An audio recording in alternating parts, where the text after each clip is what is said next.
Paulus kom skryf vir jou baie prakties. Hy help vir ons baie prakties in Kolossense 3, sê hy, moenie toelaat dat dinge wat nie vir Jesus belangrik is nie, vir julle te belangrik word nie. Met ander woorde, wat sê hy? Die prioriteite in jou lewe en dit wat vir jou belangrik is, moet die goed wees wat ook vir Jesus belangrik is. Ons is mos volgelinge van Jesus, so dit wat vir hom belangrik is, moet ook vir jou belangrik wees. Paulus skryf verder, onthou, julle waardes het verander toe julle Christene geword het. As jy jouself 'n Christen noem, 'n kind van die Here noem, jou hele waardesysteem verander. Julle ou belangstellings, die ou lewe en lewenstyl is dood en begrawe. Met ander woorde, dit is verlede tyd. Julle het 'n nuwe lewe gekry. Jy's 'n nuwe mens wat 'n nuwe lewe gekry het.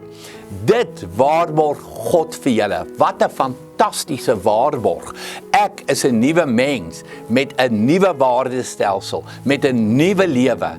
En dit geld vir jou ook. Daarom kry vir jou die regte waardestelsel. Leef uit daardie waardes uit, leef na daardie waardes toe. Dat mense dit in jou kan sien, dat jy 'n getuienis kan wees van wat dit is om agter Jesus aan te loop.